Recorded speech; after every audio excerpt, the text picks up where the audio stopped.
Good morning. Can I hear some joyful noise this morning? I need it. I need it. Can we make a lot? Yeah. It is important that you showed up this morning. Gathering together in community is an act of rebellion against isolation and hopelessness. And to that, what do we say? We are rebels for hope. Amen. Also, please join me in a warm welcome to Reverend Jill Terwilliger to our chancel today. Let us begin this morning with singing, and please join me in singing our opening hymn, 345. We laugh, we cry, in whatever way is comfortable for you.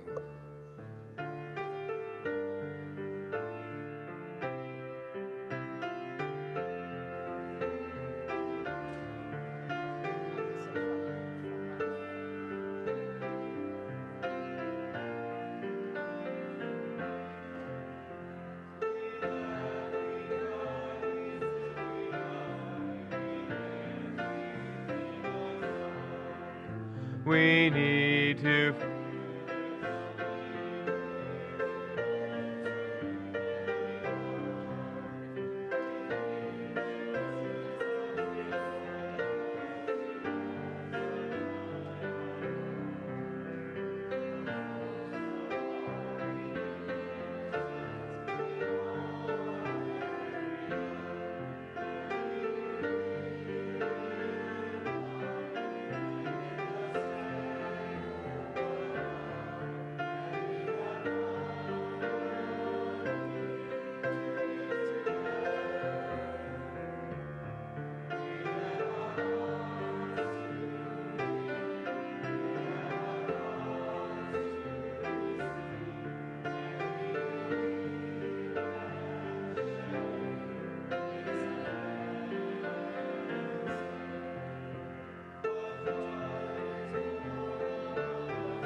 Unitarian Universalism is a faith that is spiritually alive, values-centered, and radically inclusive.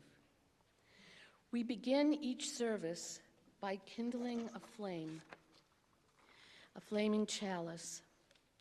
Those who came before us lit this flame as a beacon of welcome to those in need of a place of sanctuary and belonging. We strive to continue that legacy here today. We kindle this flame with the following words. In that space between sleep and waking, light and dark, life and death, let us remember that those we mourn are still sitting around the fire with us.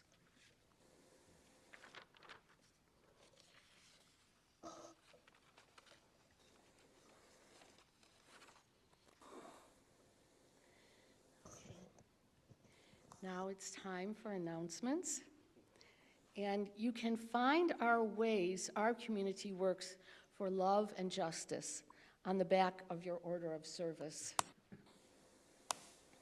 Membership is inviting you to an evening of storytelling this Friday, March 27th at 6 p.m. After a month and a half of preparing their and my stories. Congregants and friends of the church are ready to share a part of their journey with you. Light refreshments provided and childcare is available. We are looking for more volunteers for this year's Summer Peace Camp. Contact Eva if you are interested. And next week, we will be at the Farmington Church for Trans Day of Visibility. We will be having a trans name blessing ceremony. If you are transgender, diverse, and wish to have your name blessed, please attend. And see the back of your order of service if you would like to be on our social justice mailing list. And as we said, more details can be found on the back of your order of service. That is good stuff to know. But the most important thing to know is that no matter who you are, what you believe, or who you love, where you're from, or what identities you hold, with all your joys and gifts, with all your pain and history, you are welcome and wanted here. Come, let us worship together. Let us enter into a time of respite outside the demands of daily life. I invite you to center yourself and sink into the spirit with the power of music.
right.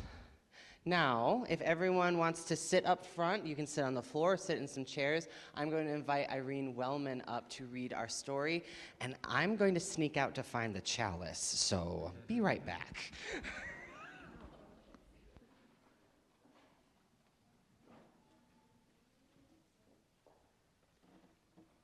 Can you hear me? Yes. Okay. This is called The Other Way to Listen by Bud Baylor and Peter Parnell. The Other Way to Listen.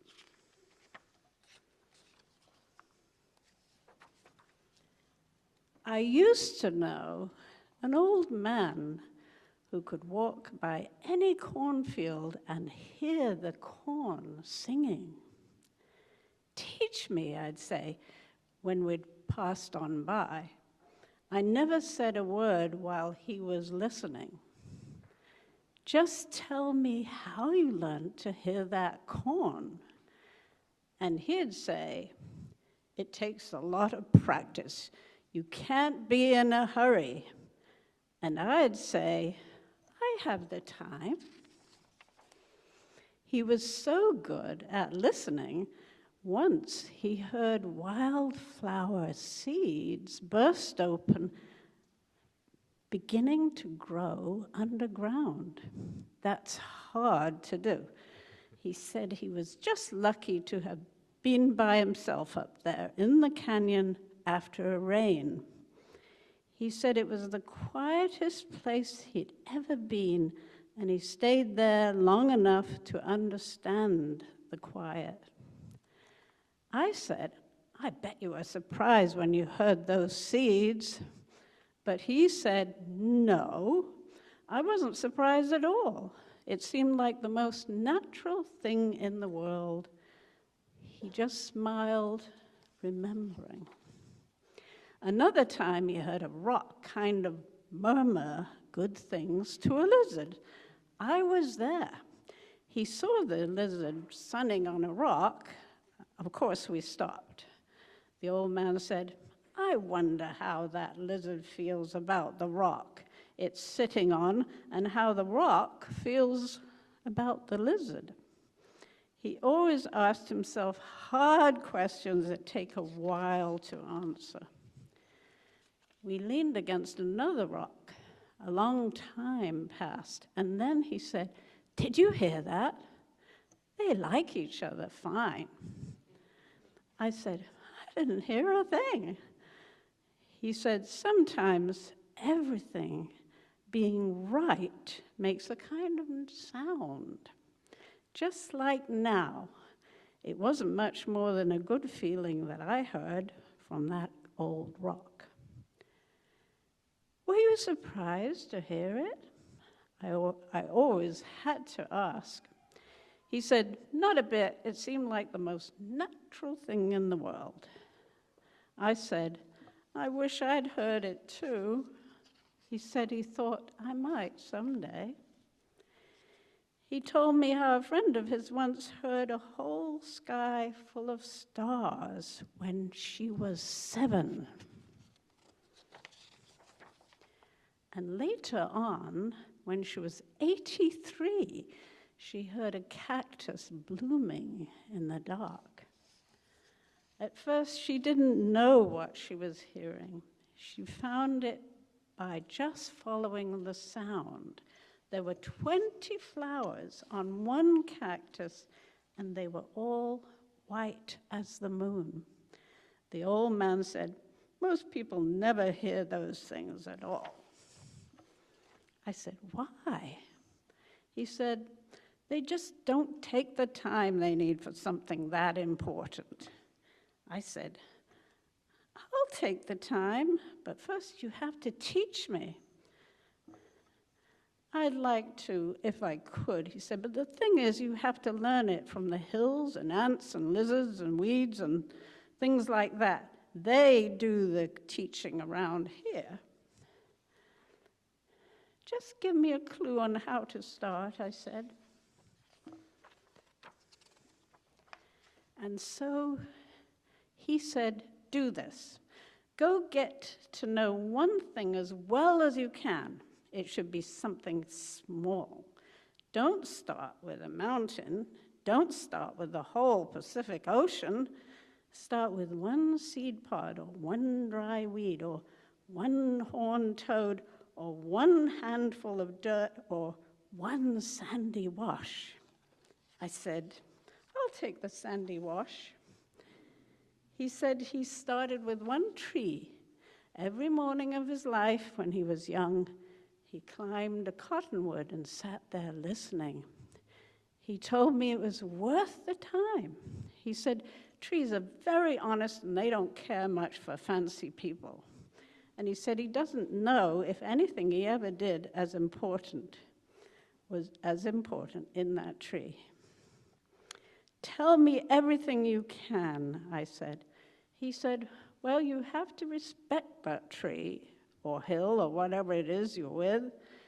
Take a horned toad, for example. If you think you're better than a horned toad, you'll never hear its voice, even if you sit there in the sun forever. And he said, don't be ashamed to learn from bugs or sand or anything. I said, I won't. He thought of one more thing. It's good to walk with people, but sometimes go alone. That way, he said, you can always stop and listen at the right time. I'll remember everything I said, and I did, but nothing worked. I thought there must be something wrong with me because I only heard wind, quail and coyotes and doves, just things that anyone could hear. I almost gave up trying. Of course, I still went walking in the woods. In the hills, sorry. In fact, I used to sing to them a lot. I thought that since they wouldn't sing to me, I'd just sing to them instead. The day I'm telling you about now, I was singing, and the whole song was this. Hello, hills, hello, hills, hello, hills, hello. That was after I'd been away 5 days, and I had missed those hills 5 days. I went out earlier than usual. You know how everything looks new at sunrise? Well, those hills were looking new. I was just walking where I always walk, but that morning I kept thinking, here I am. And whatever way I happened to go was always right. I climbed the rocky side, not the path. The rocky side is steeper, but I like it best. And anyway, that's where I found my 3 hawk feathers. I stood at the top where I always stand looking down. Hello, hills, hello, hills, hello, hills, hello. All I know is, suddenly, I wasn't the only one singing. The hills were singing too. I stopped.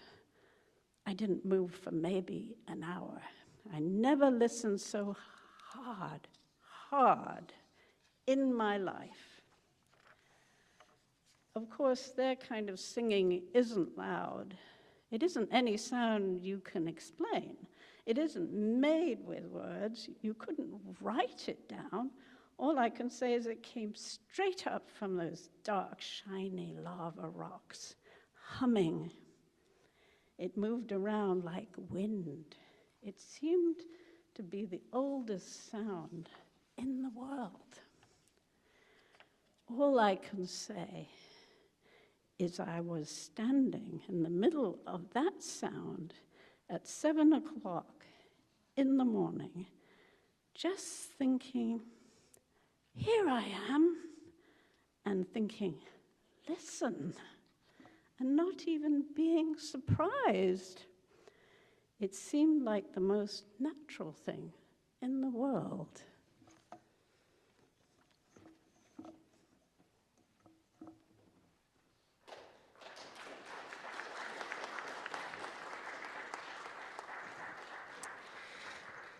Thank you, Irene. Now, who would like to carry the chalice? Okay, Viv. Yeah, you were ready. You were ready. And as we are getting this ready, if we could stand and sing our children out to their classes.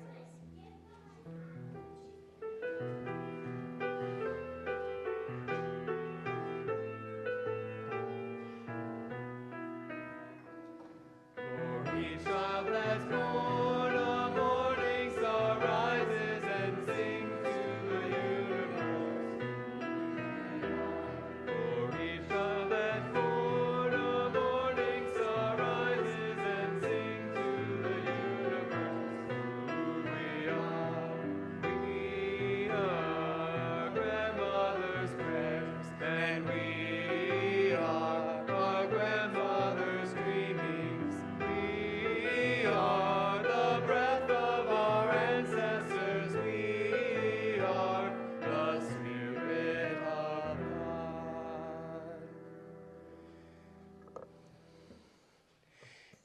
Hey, did you all know it's Canvas? Yeah. You know, if you hadn't known, it's Canvas. We're not singing a pledge song today. We are not singing a pledge song today, don't worry. But during Canvas, we ask for your money, we ask for your time, and it is always important to hear from folks where that energy is going. So today we are going to have two voices, and we're going to start with Rebecca Vanks. If you could come up, please.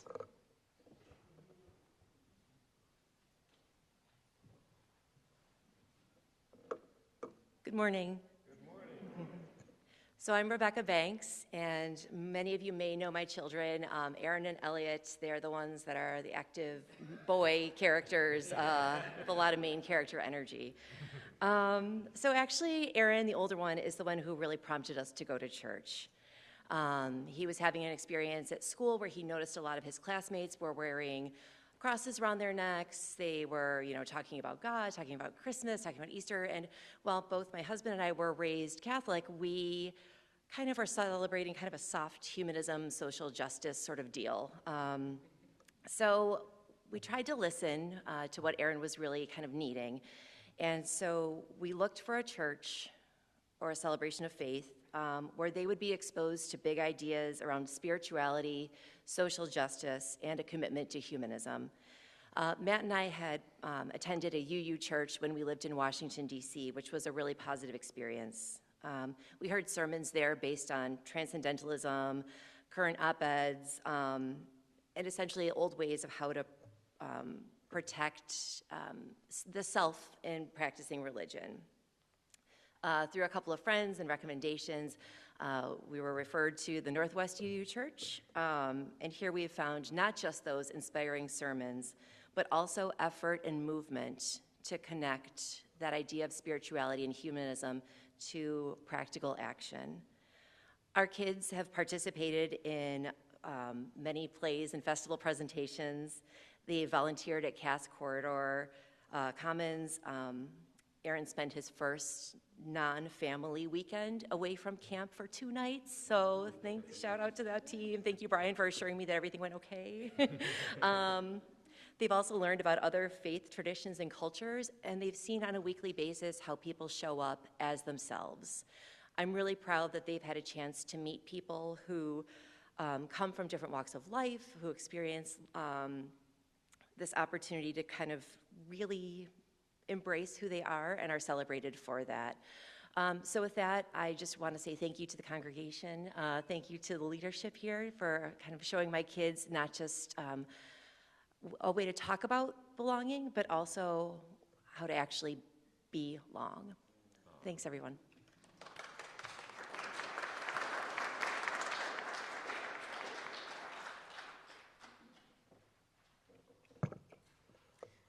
Thank you so much.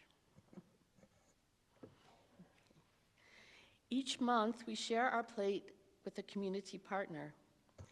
This month, that partner is Southfield Human Services. Southfield Human Services strives to help residents overcome personal hurdles to achieve a satisfying and productive quality of life. Human Services is a division of the Southfield Community Relations.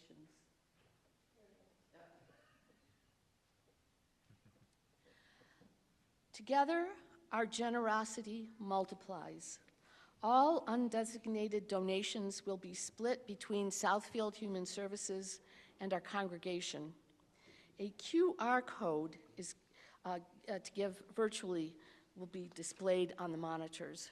I saw it before. No matter what you contribute to the church, be it funds or time or simply the generous presence of your spirit, know that we are so grateful for your gifts. Let's step into gratitude together.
I said we had two voices today. It's so lovely to see the visible kids that are brought by our wonderful parents who attend our congregation.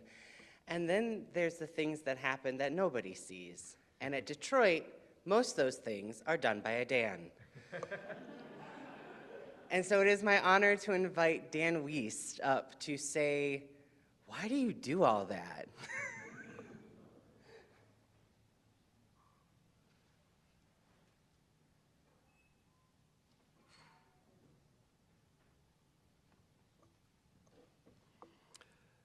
I was raised with a superficial exposure to Catholicism that I rejected, in part because it made no sense to me and the dogma was a turnoff. And because back then, if your parents were for it, you were against it.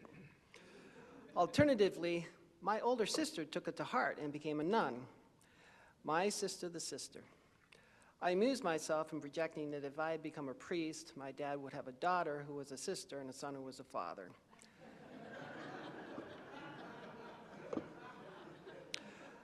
I amuse easily. As one does, I disassociated myself with the old ways when I went away to college. I immersed myself in movies, concerts, WDET listening, books, and music.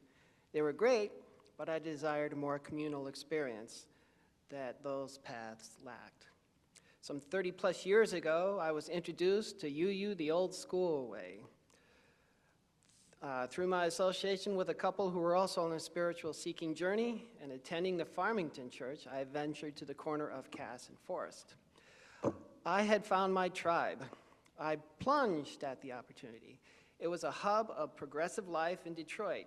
Something was going on almost every day. There was Detroit Summer and Book Club with the Bog Center, Peace Camp, Camp Detroit, Women's Coffee House, Cafe Violetta, the Red Door Players, Thick Knot Rhythm Ensemble, a vibrant Noel night, the Coalition Against Police Brutality, the startup for the local Amnesty International group, and the Cass Food Co-op, to name a few activities. Ossie Davis, Ruby Dee, Danny Glover, Sweet Honey in the Rock, John Conyers, and Barry Harris would walk the halls. A down period started with a mixture of interim ministers, some quite problematic, who had no community ties, dwindling membership, and ever-increasing building issues. More time was being spent maintaining the building than on programming. Membership had been seeing the writing on the wall about its viability for several years, and a stock market crash which decimated the trust only accelerated the inevitable. As you know, luckily an organization, EMIAC, was found to take over the building in exchange for First UU to stay for free. While this allowed for our finances to stabilize, we were basically coasting along without much of a purpose outside our four walls. During much of this time, I was trying to fill a few roles that admittedly no one else seemed willing to do. I was sort of holding out in hopes that we could hang on until a more engaged minister and increased membership could revitalize the proud space. Hope has arrived with an engaged minister who also has a memory of what this place was and how it could serve again. New people with new ideas, more energy and enthusiasm, increased cooperation among the regional congregations in a base on which to not only oppose the threats, but make the promises of the day more attainable. And I continue to hope to do that. When I used to work for money, I would rue the time when I spent there could have been spent at First UU. Near the top of my retirement bucket list was to increase my time spent there. I am still intrigued by people who go back to work because they don't know what to do with their newfound free time. I knew that as long as I was at First UU, that would never happen. I also remember during those working days when the church was looking for a volunteer to do something, it was often given to a retiree who was not in attendance for that meeting. It was just assumed that they always had spare time to get it done. Guess who one of those retirees is now?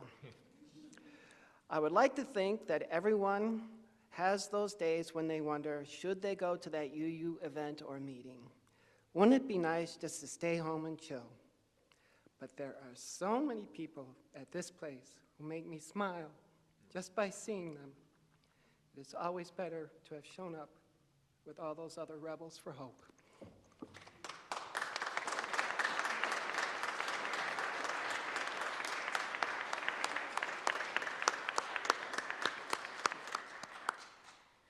Thank you so much, Dan. So please read aloud the words of dedication which are written in your order of service.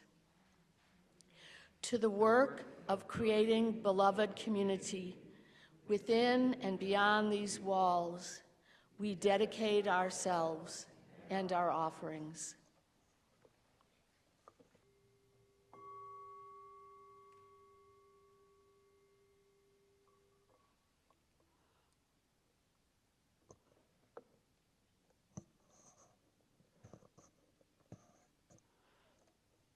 It's now time for the reading. This is an excerpt from the article, "We Need New Models for How to Grieve" by Debbie Brown, published in Time magazine in April 24th, 2025. Across history, grief has long been honored as a sacred rite of passage. In ancient traditions, it was seen as not something to fix, but as something to feel. In Hindu and Vedic rituals, entire communities participate in prayers and mantras over the course of days, sometimes weeks. Among many indigenous tribes in the Americas, grief is a communal ceremony marked by crying, singing, storytelling, and symbols of transformation like cutting hair. These are not just symbolic acts, they are energetic portals, ways of helping the soul move through the liminal space between loss and rebirth. Even in the Abrahamic faiths, grieving has a timeline and a structure. Jewish mourning rituals like Shiva offer both the mourner and the community a rhythm of presence and pause. Islam emphasizes prayer and remembrance over the course of several days. These traditions teach us that grief isn't meant to be private or rushed. It is meant to be honored. But when cultures lose these rituals, when grief becomes invisible, the consequences are devastating. Take Japan, where the erosion of Shinto and Buddhist death rituals has coincided with an epidemic of overwork and suicide. The body knows when grief is not expressed. The spirit remembers what the mind tries to forget. The collective trauma of the 2020 COVID-19 pandemic taught us this. Post-2020, we are grieving more than just people. We are grieving the lives we thought we would have. The pandemic unearthed a collective ache that has long been buried beneath deadlines, distractions, and digital noise. Add that to the daily toll of burnout, racial trauma, economic precarity, and social fragmentation, and we are left with a deep, unspoken suffering that simmers just below the surface. We are trying to keep up in a world that won't slow down, even as our hearts are breaking.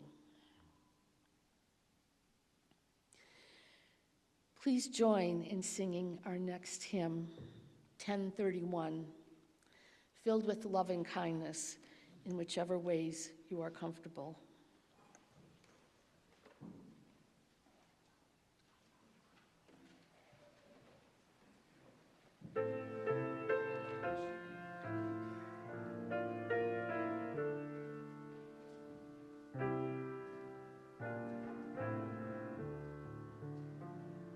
May I be filled with loving kindness. May I be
It's always an honor when people agree to come here and talk to us, and this is no different.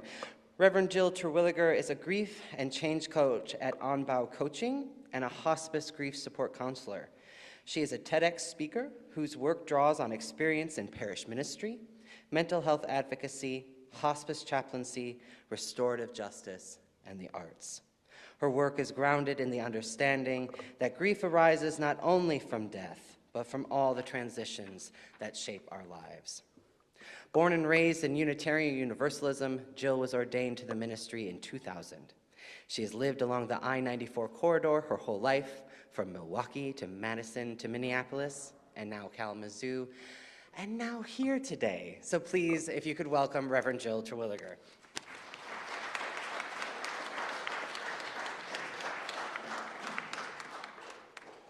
Thank you very much. Last year, a member of one of my hospice grief groups brought that Debbie Brown's article from Time to one of our groups about needing new models for grieving. And as we talked about it, I asked the group, what would have been most helpful to you in your early grief? How could your communities have eased the suffering and loneliness of that time? What they described wasn't a lack of ritual or care. What they longed for was understanding. They wished the people around them weren't afraid to talk about their person.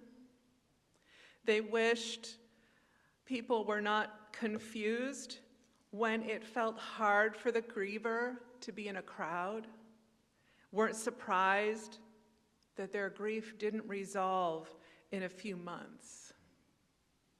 Again and again, they named the ache of being misunderstood, of having to explain themselves, stay silent, or manage other people's discomfort. What they wished for in the end was that their families, friends, communities had known how to read the situation. They wished the people around them had been literate in grief. And from that conversation, this sermon was born. What would it mean to be a grief-literate community? And how might it change the way we live together? Grief is myriad. We grieve deaths, of course, but so much more. We grieve the marriage that ended and the one that stayed but became something else. We grieve spouses lost to death, to illness, to prison walls, to unbreachable silence. We grieve jobs we lost, jobs we kept, jobs that promoted us into lives that no longer fit. We grieve retirement and the quiet loss of usefulness or structure, unless we're Bob. Dan.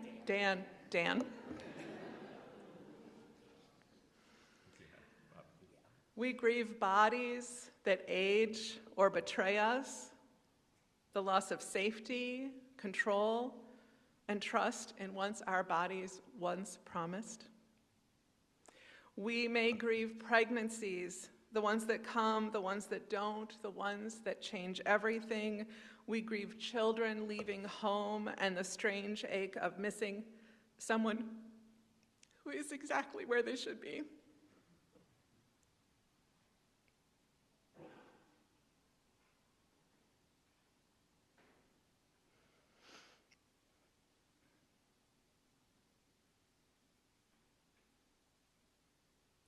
We grieve beloved animals whose love was uncomplicated and whose death leaves a cold spot on the couch. We grieve houses and addresses, mortgages and foreclosures. We grieve friends who died and friends who didn't but drifted away. We grieve the possibility of reconciliation, of love not received, and things that could have been.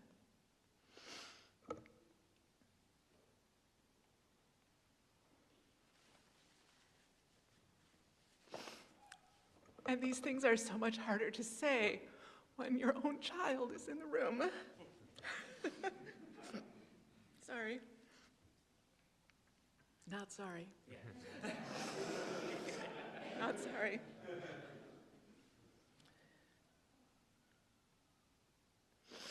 We are all grievers, and yet so many of us don't know the language. Experiencing grief doesn't inherently make one grief literate. Unless one is very young, literacy in a new language is built through study and practice. My dad died when I was 19. I really didn't know a thing about grief. I didn't even know to study grief. Instead, I dove into studying death and dying. It was interesting, but it didn't teach me about what was happening inside of me, how to adjust to living in a world that didn't include my dad, or how to be with others who were grieving. So if you've experienced grief, and you're human, and most of us are adults, so I know you've experienced loss of some kind. If you've experienced grief and yet don't feel comfortable and confident in the language of grief, that is no failing on your part. It is not a language we commonly teach. We become fluent through study and practice. So here are 5 basic things I want everyone to know about grief and about becoming grief literate.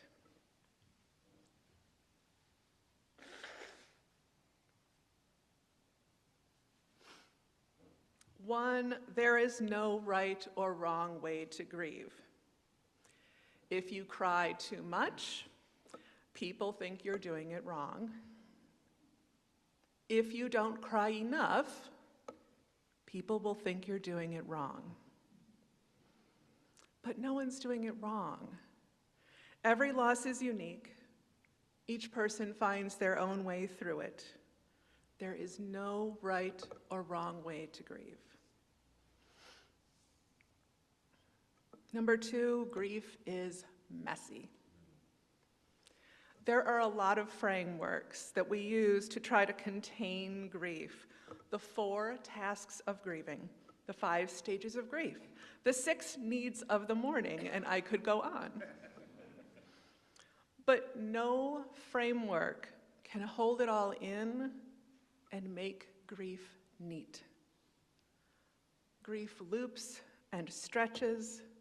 It backtracks, it surprises us, it refuses to stay tidy. Grief is messy. Number 3, fluent speakers of grief know that grief is long. Researchers define early grief as the first 2 years after a significant loss.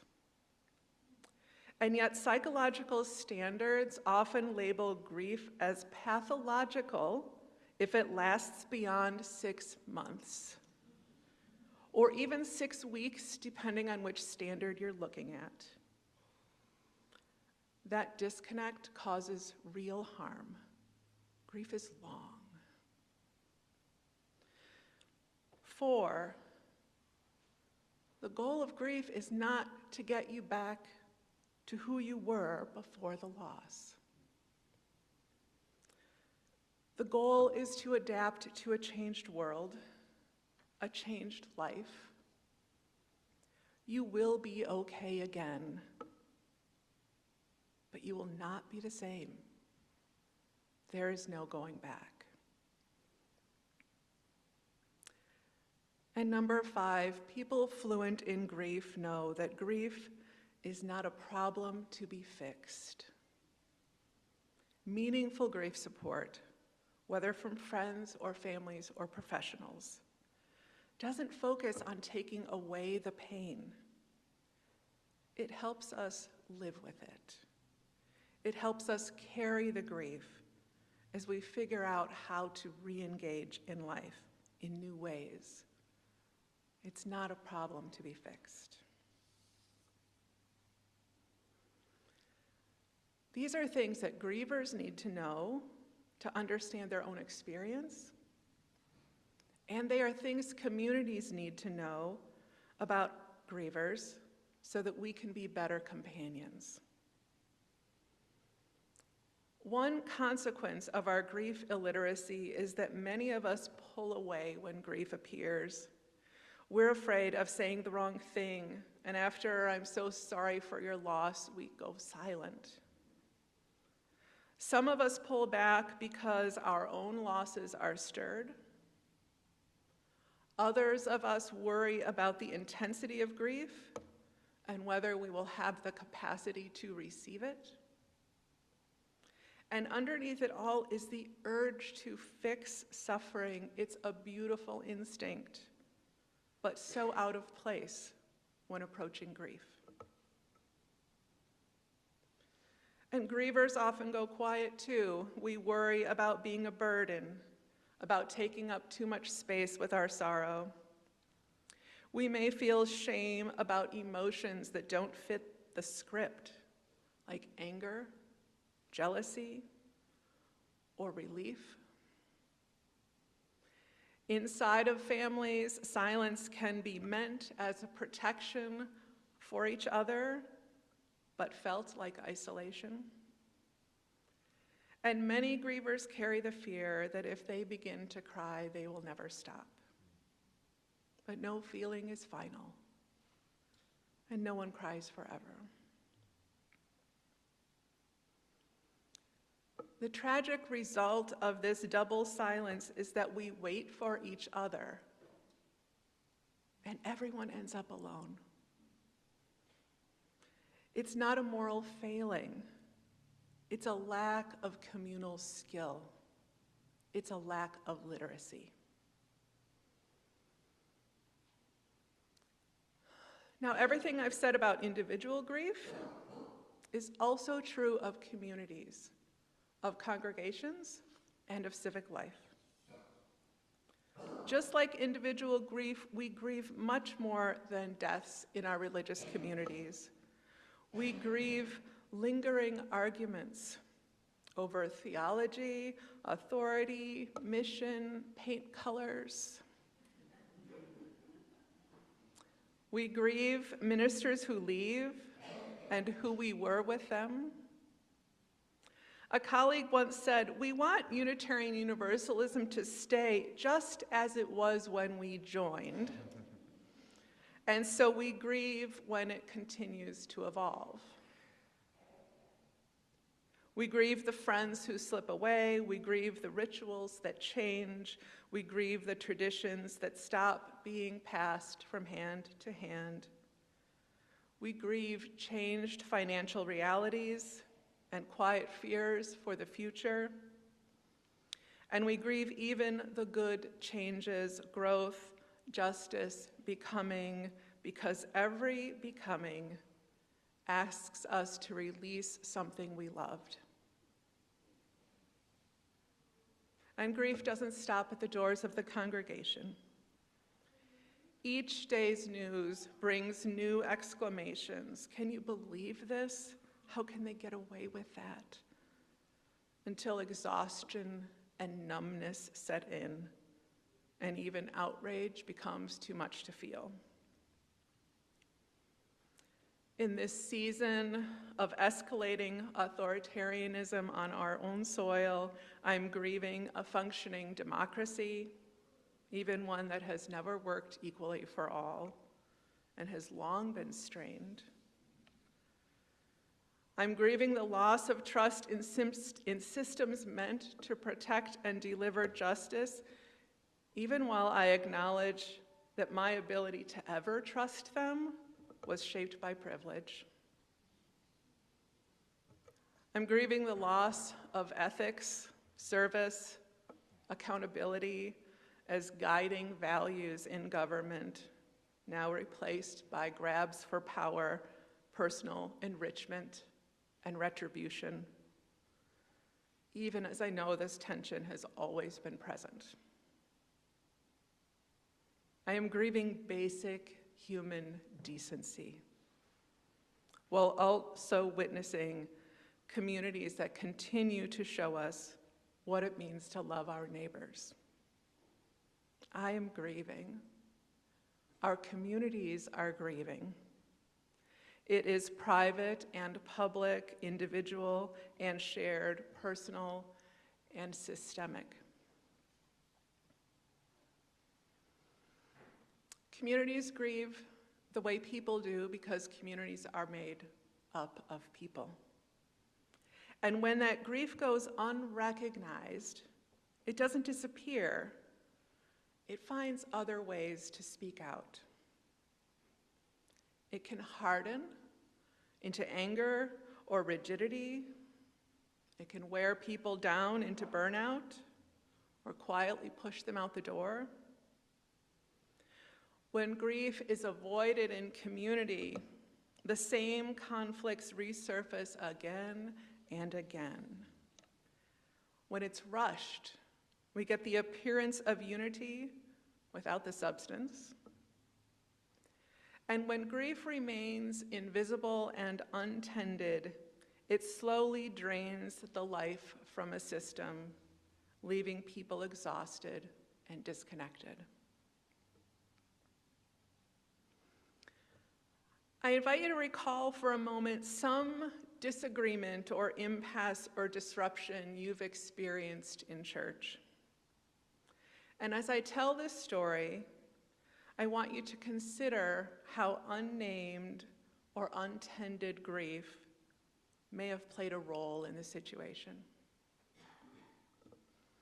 I once worked with a congregation that was struggling with big questions around growth and their historic building, a building literally built by the hands of their ancestors 3 and 4 generations earlier.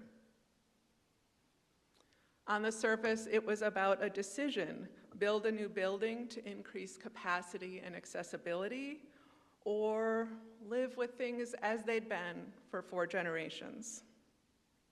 The same arguments resurfaced again and again. We never seemed to be able to move the conversation forward.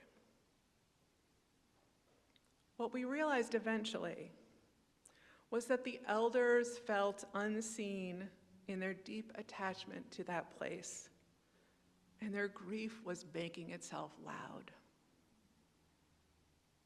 Once that grief was named, honored, tended, not as an excuse, but as a reality, something shifted. The differences didn't vanish. The decisions didn't suddenly become easy, but the tone changed. People softened. Curiosity returned. What had felt like stubbornness revealed itself as sorrow and the fear of losing even more. Think again about the disruption I asked you to remember. Saying that grief might be part of what's happening doesn't make the problem smaller or insignificant. It makes it more honest. It helps us understand why people are so tender, so reactive, or so stuck. When we can see the grief at work, we're no longer guessing or blaming. We have a place to start. Grief literacy gives us some shared tools and practices for meeting these kinds of hard moments. So here are 3 more things to add to your grief literacy library. 3 communal practices, ways of being together when loss is present and easy answers are not. The first is consent.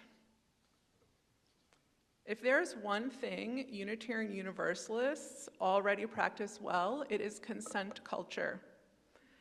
And it belongs not only to our conversations about bodies, but to our emotional and communal lives as well. It helps make us more thoughtful, more humane in our attempts to support one another in sorrow. In a grief-literate community, we slow down and ask. We check whether someone would like to hear a memory of their loved one on this day, so we know if this is the day they want to receive it. When we need to speak our own sorrow or lament, we ask whether someone has the capacity to hear it right now. We practice being clear about what we need and about how we want to receive support. And we offer only what we can freely give and with care. This kind of consent doesn't drain intimacy. It makes it possible. The second practice is lament. Grief-literate communities reclaim it. In white Protestant culture, which has shaped us whether we chose it or not, suffering in silence, especially for women, has often been exalted as a virtue.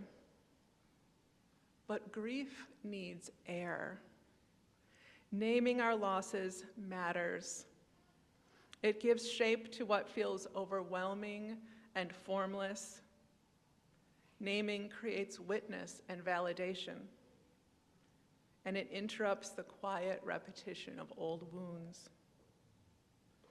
When we can name what hurts, we gain the possibility of choice. How do we want to respond to this loss? What does care look like now? And the third practice is resisting urgency. In grief-literate communities, we make space for hard conversations and resist the pressure for quick resolutions. We let the grief be seen and held rather than rushed or solved. And we learn with humility what kind of support we're actually good at offering and what kind we're not.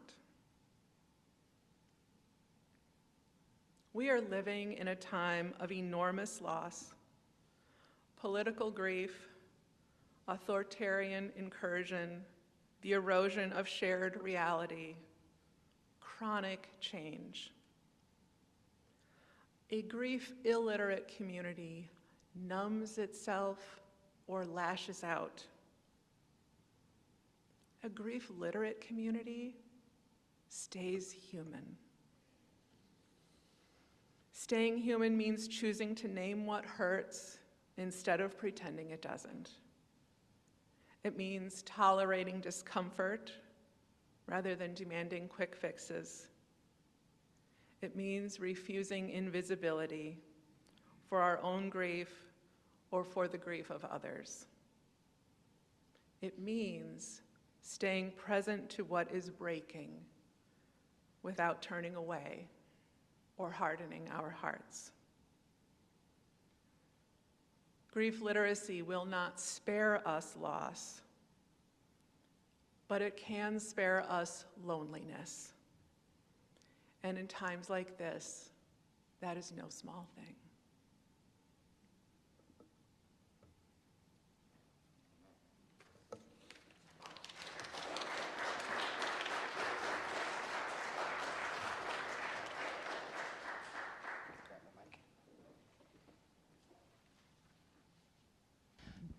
So our last song is not in the hymnal, but it's really easy. It's really easy. So I'm going to lead you through it once. Jan is going to lead her beautiful voice to helping us support. There's 3 parts, and you can join in where you're comfortable or whatever. No rules. Yeah, 4 times, and the last time will be a cappella, so that's how you know that's our last time. That means without music. So easy. So easy. You do not carry this all alone.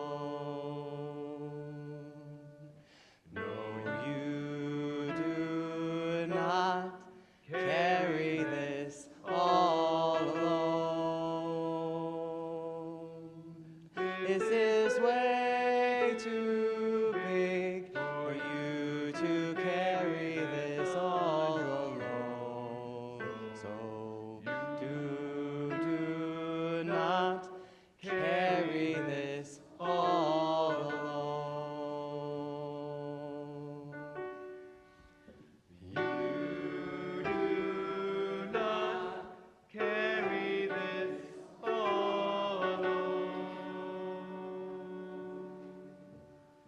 You do not carry this all alone. This is way too big for you to carry this alone. Do not carry this all alone. You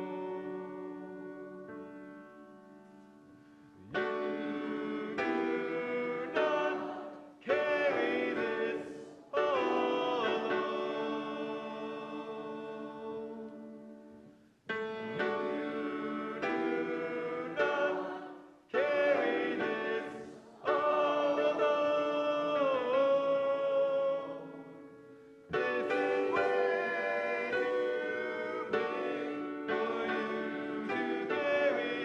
all alone. You do not carry this all alone.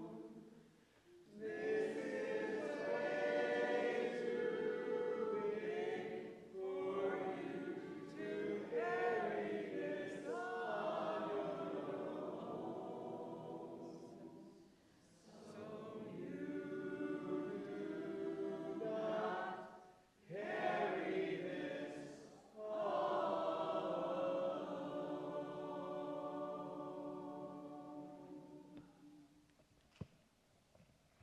I invite you all to stay standing. Turns towards one another and appreciate all who have joined together to build this community today. I invite you to reach out if you wish or make a reverent gesture. Place your hand on your heart, lift your hands, whatever is comfortable for you, and together we will sing. We are whole. We are holy. We are holding one another. We are whole. We are holy. We are holding one another.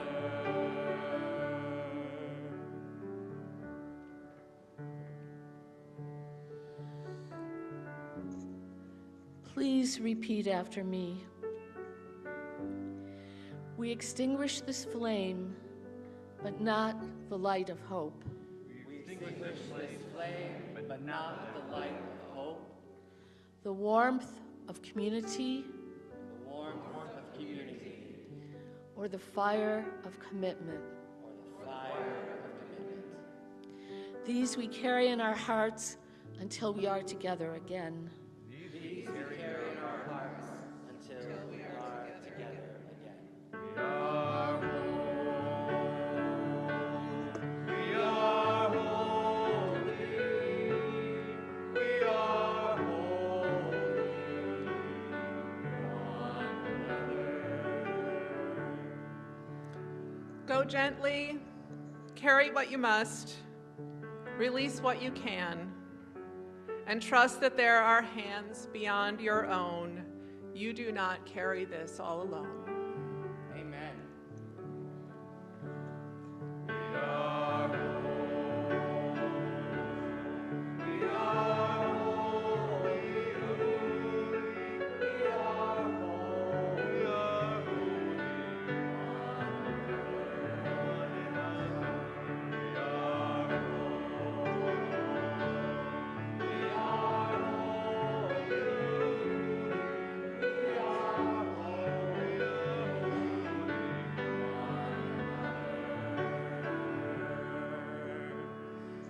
Go in peace, return in love. Please go have some coffee and conversation. And remember, you are one community, and that is a community of love.